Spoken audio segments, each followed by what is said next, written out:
Hey, welcome back, amigos. I hope you're all doing well. I hope you're having a great day. Today, we're going to be showing you how to make eclairs and profiteroles. So we're going to be making a delicious choux pastry, not that kind of choux. Basically, it's a light pastry dough that you use in many pastries like eclairs and profiteroles. It contains butter, water, flour, and eggs. Instead of like using raisin agents, it actually employs the high moisture content and creates steam during the cooking process to puff up those beautiful pastries. So we're going to be making that today. We're also going to do a creme patissiere or a pastry cream. What's that, chef? So basically a thick custard to go in the side. We're also going to make a nice, delicious, glossy chocolate sauce to go on top, and maybe a few little cheeky decorations to finish it off.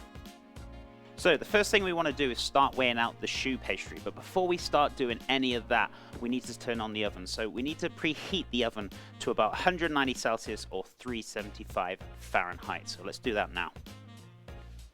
We're going to need 240 ml of water.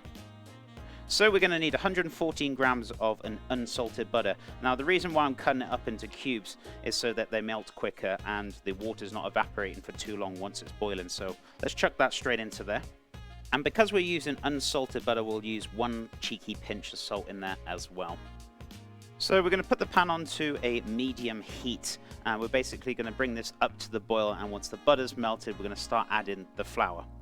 So while that's coming up to the boil, we're going to weigh ourselves 135 grams of plain flour, and sifted as well. Why sifted? So we can give it that nice beautiful aeration for when it rises. So we need to crack on next and get 4 eggs or 225 grams of eggs. Oh wait, was I supposed to pun? Maybe. So we're going to whip up those little cheeky bad boys until they're nice and incorporated. So all our butter is melted, so we're going to put the flour straight in there. And what we're going to do is basically give that a little cheeky stir around. And just give that a good beat. Just don't beat it straight away because obviously the water will slap in your face. So just start off slow. And as soon as it starts incorporating, keeping it on the heat so it cooks out the flour, start beating it up very nicely. And do this for about roughly 2 minutes. Fantastic. So your dough should look something like this. So we're going to turn the heat off and we're going to put this into a tray. So we're going to get our choux pastry and just flatten it out. Now, chef, why are you putting this onto a flat tray and not into a bowl? So we're basically increasing the work surface area, so it'll actually cool down 10 times as quick as it would be clumped together. So super, super important. Just spread it out very nicely so it has time and it'll cool down a lot quicker than it should do clumped together. Fantastic. So give this about 10 to 15 minutes and then that should be nice and cool, and then we can start putting that back into the pan and then add the eggs. And also you're going to be wondering, well chef, why do you want to cool this down before adding the eggs? So you want to make sure you cool this down is because if you add the eggs too early and it's still too hot, the eggs could scramble and then you're going to end up with a right mess. It's not going to work. So super important. Give it time, let it cool down for about 10-15 minutes. So the pan and the pastry should have both cooled down by now. So I'm going to add the pastry back to the pan, or if you want to get a clean pan or a cooler pan, if you're not too happy with it, that's fine. But we can use the same thing to save on washing up.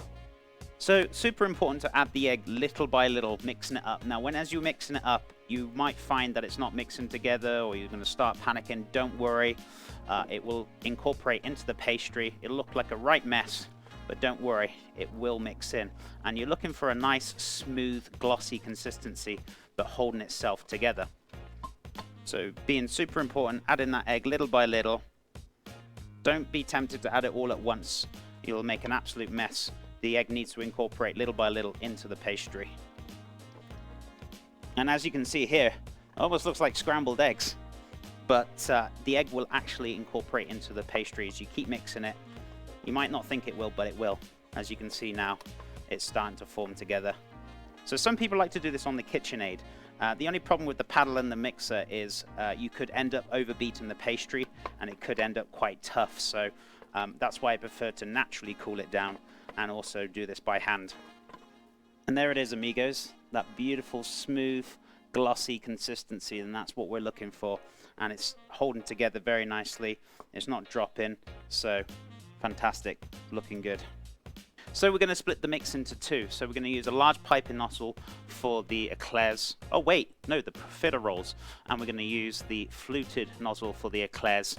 Could do with a bit of a larger fluted nozzle for this, but it'll be okay for today. So pop each nozzle into a piping bag very carefully and make sure you cut the ends beforehand. Perfect.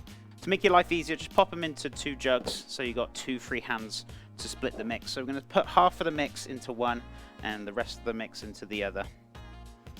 And there we go. There's our choux pastry ready for piping.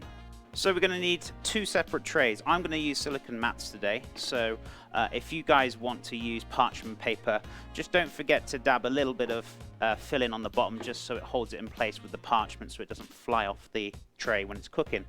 So what we're going to do, making sure you're giving them plenty of space in between. So we're going to do the profiteroles first. And just piping them on very nicely. And as you can see, I'm doing like a little swirl, so you don't need to get the water and dab it down. So making sure you swirl it rather than pulling it, it'll actually leave a nice smooth finish. So there we go, there's the profiteroles ready to rock and roll. And as I said before, if you have more of a little tip, just get a little dab bit of water and just push them down with your wet finger. But if you swirl them nicely, you can get them just right. So now for the eclairs. Now, I've got a smaller piping nozzle than I should have, but you want them to be nice sized little kind of fingers, like so. So you also got to bear in mind, when you're piping these, to make sure you leave enough space for them, for the room, so they can rise, and they're not going to collide with each other in the oven. So there we go, there's our eclairs and our beautiful profiteroles. I've also got a little cheeky leftover, so I thought I'd pipe that on there, because we didn't have enough to make another eclair. So these are going to go into the oven. It's going to take about 25 to 30 minutes. Some people might have different ovens, so it might be 20 to 25 for them. So you really got to know your oven. If you don't, it's all about practice. And once you know your oven, you'll know how much time it will take. So for me, it's going to take roughly about 25 to 27 minutes, these will, to actually cook. So let's pop them in now. So while the eclairs and the profiteroles are in the oven, what we're going to do now is actually quickly make the delicious creme patissiere or creme pat. If you don't want this thick custard, you can also do the chantilly cream, and you can refer to my scone video for the chantilly cream recipe as well. So we're going to need 500 ml of milk, and we're also going to need 2 teaspoons of vanilla, if I can open it. Just give a little tap on the side, and hopefully magic should happen. There we go. So 2 teaspoons of vanilla extract.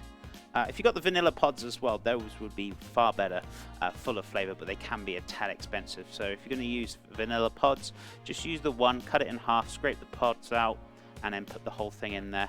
You also want 75 grams of fine granulated sugar or caster sugar. So give that a little cheeky mix just to incorporate the sugar into the milk. And then we're going to put this onto a medium-high.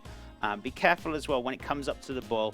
Like milk and cream, when you boil it, it will come and rise up the pan very, very quickly. So keep an eye on it. Once it's up to the boil or simmering, take it off and put it on the side, and we'll sort it out later on. So we're going to need 20 grams of cornstarch or corn flour. We're also going to need 20 grams of flour.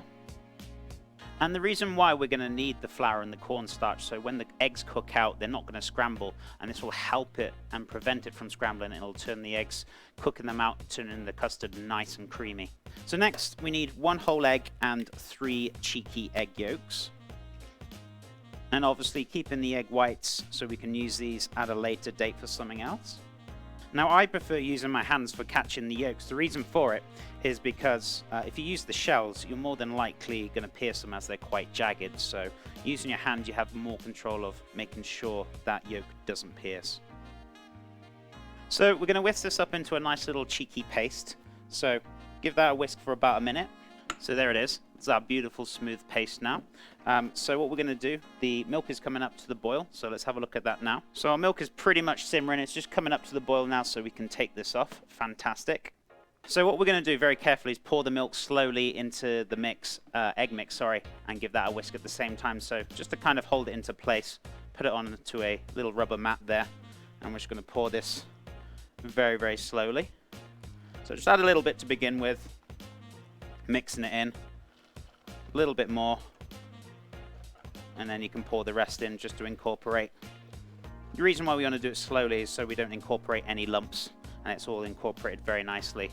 So there is our beautiful egg mix, looking fantastic. So what we're going to do with this now, once this is all incorporated, we're going to pour this back into the pan. So back on the stove, onto a medium heat, and what we're going to do is just very gently whisk it continuously until we get that nice consistency. Don't walk away from it, otherwise you're going to end up with lumps into the mix. So it's super important. Make sure you just gently whisk this, making sure you're going all the way around the pan until we've got the right consistency, cooking out those beautiful eggs. So as you can see, this is starting to really thicken up now. The eggs are cooking out, and as they're scrambling, it's actually going into the corn flour and cornstarch to prevent that scrambling, so you get a nice, beautiful, smooth consistency. So we're going to leave this on the heat for a little longer just to make sure we get that egg taste out, making sure the eggs are cooked out correctly for a few more minutes. So grab yourself a tray, or I'm using a cake tin, but if you want to use a larger tray, you can use that if you want to, so it's up to you. So what you want to do is just basically pour that beautiful smooth custard in there into the pan. Once it's cooled down, if you find that there are some lumps in there, what you can do is actually blend it down a little bit to get even more of a smoother finishes, which is what we're going to do today. So if you want a super silky custard, or creme pat, shall I say, then we're going to blend it down, but otherwise you can just leave it if there's no lumps, or you can even pass it through a sieve. That's also another option you can do right there.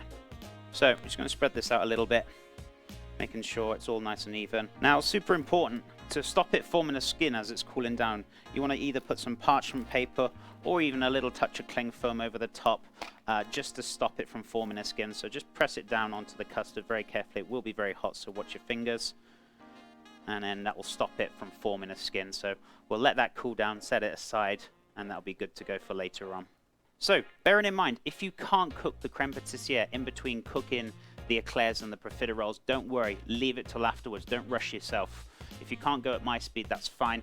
Speed comes on with more experience as you do cooking in the kitchen. So if you can't do that and you don't want to rush it, do it after you've done with the eclairs and the profiteroles. Beautiful. So these have had about 30 minutes. They're actually going to go back into the oven, but before they do anything else, what we want to do is make sure that we poke a hole in there. Why, chef? The reason for it is to actually so that the inside can dry out properly and correctly. So I'm just going to poke a hole in there, and that's where we're going to pipe our beautiful custard into the profiteroles and the eclairs. So those have all been pierced, so they're all going back into the oven for a further 5 minutes. So there we go, amigos, just come out of the oven. And they're looking absolutely fantastic. I mean, look at those little beauties right there. Goodness me, absolutely crisp, delicious. We're going to let them cool down for about 1 hour, so they're nice and crisp, ready to go. And also that little hole we poked through where we're going to pipe our beautiful pastry cream, or creme patissiere if you want to call it, into the profiteroles. If you want to make a chantilly cream, you can do. That's an alternative if you want, but leave these to cool down about 1 hour, and we're going to press on with the chocolate sauce next. So for the chocolate sauce, we're going to need 180 ml of heavy cream or whipping cream. Also going to need 1 teaspoon of vanilla extract. And what we're going to do is bring this up to a boil. So keep an eye on it like the milk before.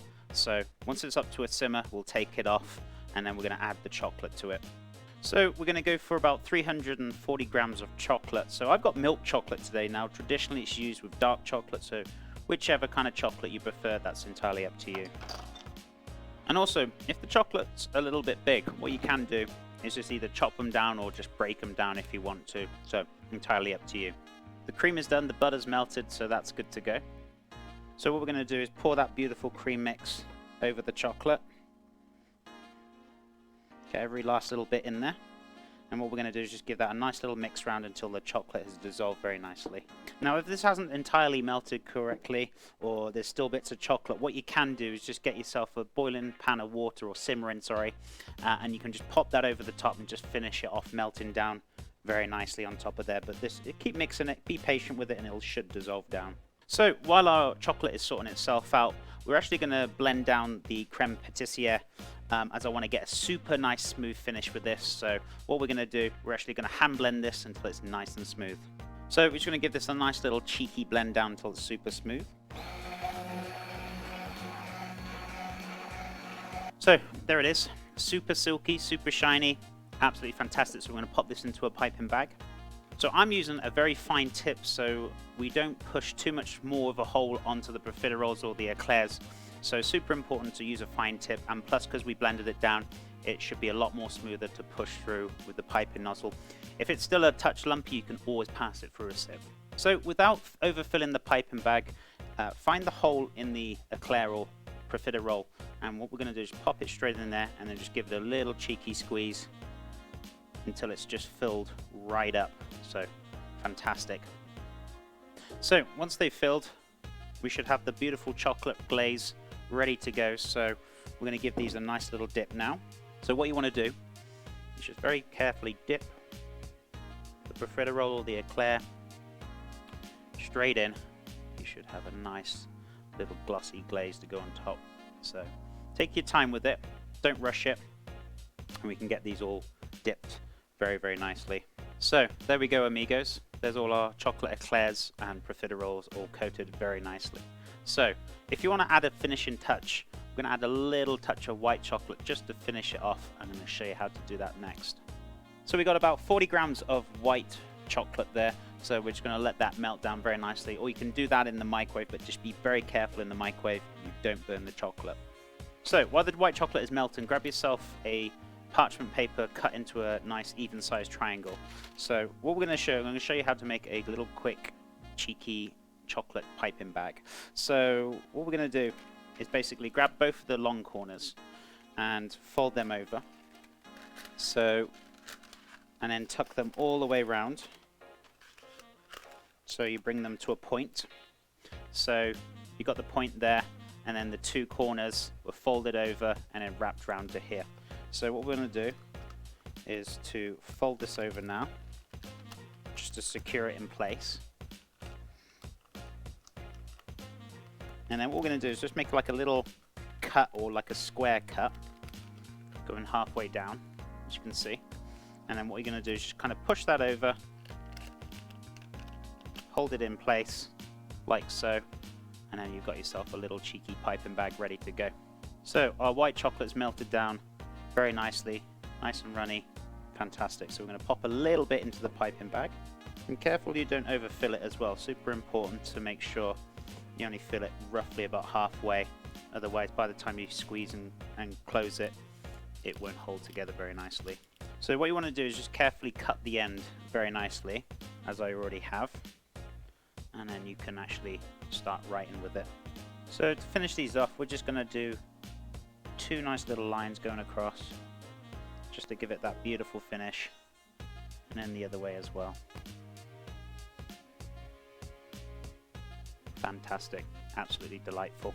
And there we have it, guys, our delicious profiteroles and our eclairs. So making that beautiful choux pastry filled with the pastry cream or creme patissiere, with that nice beautiful chocolate glaze to finish on top, and a little cheeky bit of white chocolate as well. So I know you guys are after that little cheeky cross section, so let's go for it and have a look what's inside.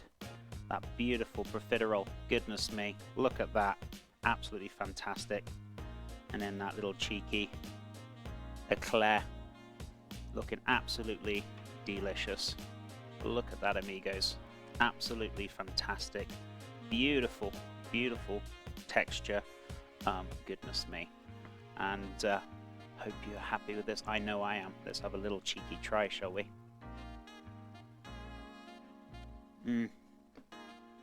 Absolutely spot on. So thank you so much for watching, amigos. Feel free to like the video and subscribe to the channel. If you want to catch me live making some very delicious dishes between Tuesday and Friday, 10 AM Mountain Time, I'll be on Twitch. The link is below in the description box. So thank you so much for watching. I'll be back next Monday for some more delicious pastries. But until then, stay cheeky, amigos.